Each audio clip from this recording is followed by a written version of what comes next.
And today I'm off to Barcelona and I say hello to Florencia Cueto, who's the product specialist at ReviewPro. Hola and buenos dias and welcome. How are you? Hola, muy buenos días. Muchas gracias. Thank you very much for having me today, Nils. It's a pleasure to be here with you. No, it's great to have you here. ReviewPro, I know ReviewPro. I've worked with you people before, but there may be some people who don't know what you do. What is ReviewPro? Okay, so we as ReviewPro are the world leaders in guest intelligence solution for the hospitality industry. We currently have in the market 4 solutions. We started over 10 years ago with managing actually online reputation, so everything related to review. Then we moved to guest satisfaction surveys, auto case management, and in the later stage, messaging. Actually, we recently launched our brand new product, which is GEA, Guest Experience Automation, that is about how artificial intelligence and in this case, automation are changing the guest experience. Mm-hmm. Now, reviews, feedback, as a hotelier, and that's what I am and have been all my life, and that's what we do as PKF hotel experts. It's critical to know what the guests think of you. Obviously now with initiatives like yours and portals that you cooperate with, you know, it's gotten a little bit easier, but it's becoming more and more important.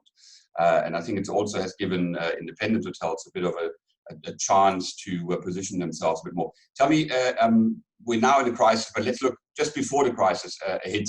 What was the kind of returns that you had? Are there some figures that you can say out of so many stays, we had so many reviews, and how is that developing?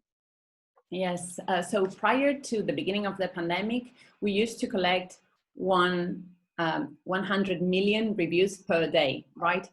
Yeah. 500,000 of them, so 500,000 reviews were new reviews every day, right? And about these 100 million reviews per day, this includes 3 years of historical data, updated up to 12 times a day in over 175 sources. Not bad, right? That's impressive. That's impressive. Now, since the pandemic, we've seen mass closures of hotels the world over, and you are working all over the world, I believe. Is that correct? Yes, we've got a global exposure with over 60,000 clients. And it is true, as you mentioned, there has been a big impact. Actually, the figure that I just mentioned decreased dramatically during lockdown. So let's say from mid-March till the end of May, this dropped by an 80%. Yeah, it's absolutely in line with you know all the figures that we hear, whether it's being it'll be through our partners SDR or the press or whatever else. Now, those 20% that are left, what is it like? What are they bringing across? What are the report backs? And where do you see, or do you see a trend where guests are saying this is what we need, this is what we like, this is what we have to have during our stay during pandemic times? Yeah, one of the changes we implemented during the pandemic was the creation of a new semantic category, which was called medical and health. And this is the umbrella for all COVID-19 related mentions. So it was really important for us to give our clients the ability to track, to filter, and to identify where those mentions are positive or negative related to COVID-19 and to address this. And now that we're coming, well, I mean, we all wish that we're coming out of it. But let's say that we're now starting to restart the industry worldwide, be it here in South Africa, be it in Spain, wherever it might be. What is the feedback that you're getting from people who have been locked up and are now going on leisure mostly into destinations? Actual feedback that you've seen, was it largely positive? Was it scared? What came across in terms of the sentiments that people shared with you? Yeah, I think that, of course, the traveler mindset is completely different. And I think guest behavior and expectations will change like forever. What we've seen is that guests right now are extremely concerned about cleanliness, about hygiene, right? And now that hotels are reopening, we expect these reviews to be more polarized. So there won't be no more neutral ground, right? So reviews will be either positive or negative. And of course, they're crucial and they're more important than ever.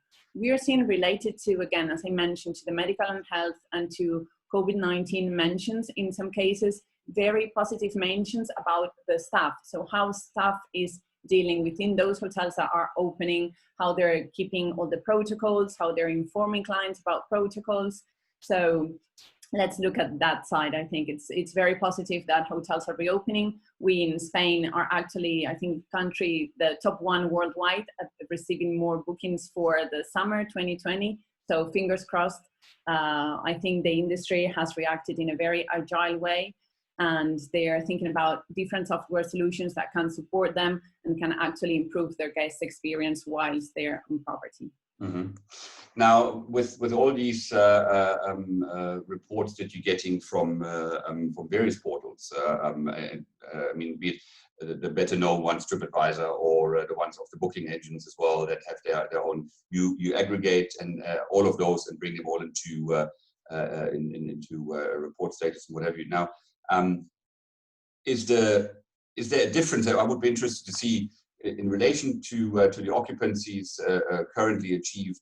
Is there more reluctance, or is there more support to fill out those questionnaires and to answer those questions? Is there a change at all, or is the behavior really the same pre and post pandemic? So we've seen our clients have been willing to accommodate new questions on their post-stay, for example, questionnaires, to ensure to ensure their experience has been good and to ensure they felt safe, right? For example, companies, as you just mentioned, TripAdvisor, they have launched Travel Safe, right? Which is a new set of tools that is powered by travelers just to give them peace of mind for when they are ready to start planning again, right? And I think it's aimed to help them find, filter, validate any health and safety information, right?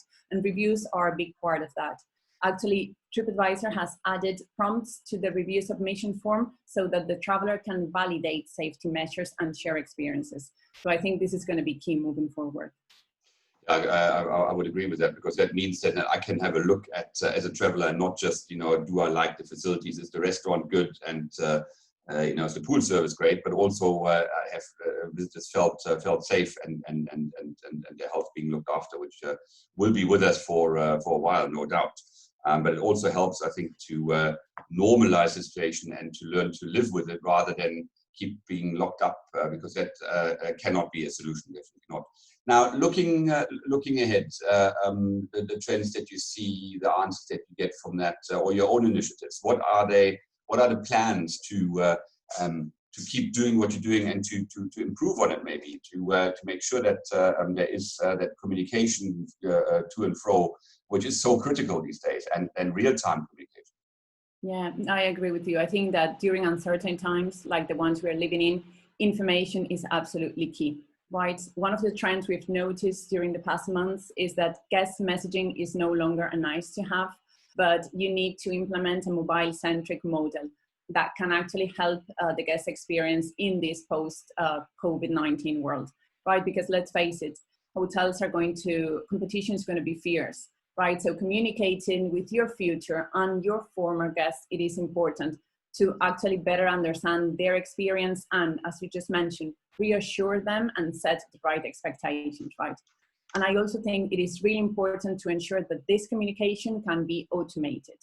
As I mentioned before, artificial intelligence and automation are key, right? We have seen that the market is opting towards automated and touchless technology because, like, for example, let's face it, how does a queue make you feel, Nils?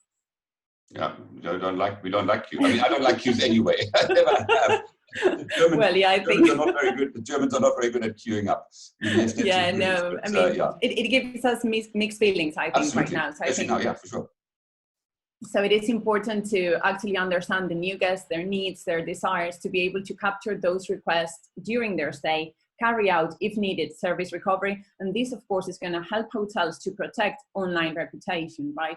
So in terms of the future, I think it is important to think about how artificial intelligence and automation can improve the guest experience, right? And ensure that you as a hotelier can meet the guest demands throughout their entire journey. that begins way before they reach your property and finishes after they check out. Yeah. So yeah, the whole, as I say, the whole experience journey of our guests. Now, things are so negative and have been so negative for the past few months. What do you take out, or what, you personally maybe, but also ReviewPro, what do you take out positively out of this time? Because we're always looking for a positive sign, something where we say, oh, we learned this and we can take this with into the future. Yes, I've been very surprised about how hotels have been so agile in reacting to the new situation. I'm very surprised because some hotel brands seem now more of startups rather than hotel, like well-established companies, and they're willing to innovate, to actually approach their guests differently, and they have been, I mean, it's been really interesting for us to see how they're moving towards this need of touchless technology and how quickly they have reacted and how quickly they are adapting to the new trends, to the new technology. So to me, this is a great takeaway from the past few months. So that we really are reacting. Now, talking about reacting, I should have reacted maybe sooner and looked at the watch, but unfortunately we're running out of time. Florencia, thank you so much for your time. I wish you all the very best. Stay healthy, stay positive, and let's make this, hopefully very quickly a thing of the past. Mucha suerte and muchas gracias, and we hope to see you soon. Take care. Thank you very much. It's been a pleasure, Nils. Stay safe. Goodbye.